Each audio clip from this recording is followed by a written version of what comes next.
একটা গোমাতাকে পারা যাবে না, তাহলে বিহারে তো ফ্রি গরু দিতে পারতো মোদি ফ্রি গরু দিতে পারতো, তো তাহলে তো আমরা সবাই সংবেদন করে আমরা তো গরু চালাতো। ওদের কুরবানিটা ওদের করতে দাও, আমরা বাঁচি। আমাদের আর ঘুম নেই, রাত্রে ঘুম নেই, চিন্তায় মাথা খারাপ হয়ে যাচ্ছে। আমি তো হিন্দু লোক, আমি তো দাস, আমি ব্যবসা করি খাই। মোদি করলে মদ খেয়ে গরু কিনতে হবে, মোদি খেয়ে। এমনই দুশ্চিন্তায় দিন কাটছে ভারতের পশ্চিমবঙ্গের হিন্দু খামারি ও ব্যবসায়ীদের। রাজ্য জুড়ে এখন উদ্বেগ আর অনিশ্চয়তার আবহ। কোরবানির ঈদকে ঘিরে একদিকে নিরাপত্তাহীনতায় ভুগছেন মুসলিম ক্রেতারা, অন্যদিকে চরম দুশ্চিন্তায় পড়েছেন গরু পালনকারী হিন্দু কৃষক ও ব্যবসায়ীরা। শুভেন্দু অধিকারী এসে তুই গদিতে বসে আছিস, তুই কি করছিস? মানুষকে এরকম করে হিন্দু ধর্মতে সবকিছু তো নষ্ট করে দিচ্ছিস। ও পুরো গদিতে বসে আছে আর গরিবদের পেটে লাথি মারছে। আমাকে নিয়ে যেতে বলো, গুলি টানতে বলো এসে। উগ্রবাদী গোষ্ঠীর হুমকি উত্তেজনাকর পরিস্থিতির কারণে অনেক মুসলিম ক্রেতাই গরু কিনতে ভয় পাচ্ছেন। ফলে পশুর বাজারে ক্রেতা কমে যাওয়ায় বিপাকে পড়েছেন হিন্দু খামারি ও ব্যবসায়ীরা। কোরবানির মৌসুম ঘিরে যে বেচা কিনার আশা ছিল তা অনিশ্চয়তায় পড়ে যাওয়ায় অঞ্চল জুড়ে বাড়ছে চরম উৎকণ্ঠা। গরু মোদি খেয়ে কিনতে হবে, আমরা গরু বেচি খাই, তাহলে আমাদের মোদি ঘরে ঘরে চাকরি দেখ, একটা দুটোকে চাকরি দেখ, তাহলে আমরা তাই করে খাবো। ভারতের পশ্চিমবঙ্গে 2026 সালের বিধানসভা নির্বাচনে প্রথমবারের মতো ক্ষমতায় এসেছে বিজেপি।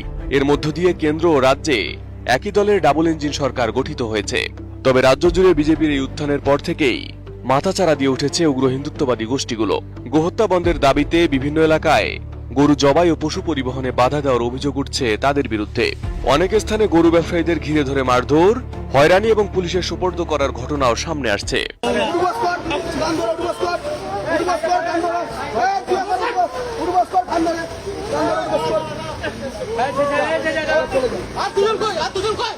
এমন পরিস্থিতিতে মুসলিমদের অন্যতম ধর্মীয় উৎসব ঈদুল আজহাকে ঘিরে পশ্চিমবঙ্গের অনেক এলাকাতেই এখনো কোরবানির পশু কেনায় অনাগ্রহ দেখা যাচ্ছে। মুসলিমদের অভিযোগ বাজার থেকে কোরবানির উদ্দেশ্যে গরু কিনে বাড়ি ফেরার পথে বিভিন্ন স্থানে উগ্রবাদী গোষ্ঠীর বাধা, হয়রানি, এমনকি জোর করে গরু ছিনিয়ে নেওয়ার ঘটনাও ঘটছে। আর এমন পরিস্থিতিতে অনেকে এবার পশু কিনতে সাহস পাচ্ছেন না। আমি তো হিন্দু লোক, আমি তো দাস, আমি ব্যবসা করি খাই, তাও তো অসুবিধা হয়েছে, কি করবো? না বেচা কেনা নেই, ভয় কিনছে না কেউ, পুলিশ ধরবি বলে ভয় করছে, কেউ কিনছে না, আবার চাষিরও অসুবিধা হয়েছে।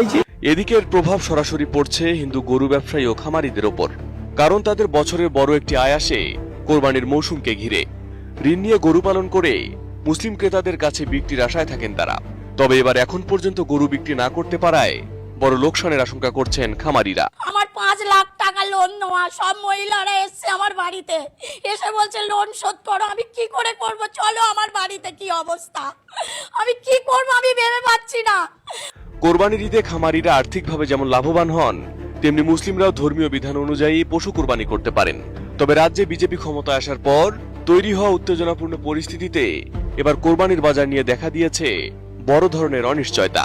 একদিকে ধর্মীয় স্বাধীনতা নিয়ে উদ্বেগ বাড়ছে, অন্যদিকে বড় আর্থিক ক্ষতির আশঙ্কায় দুশ্চিন্তায় দিন কাটছে গরু ব্যবসায়ী ও খামারিদের।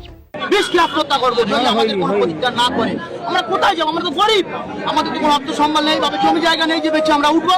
আমরা কোথা থেকে বাঁচবো?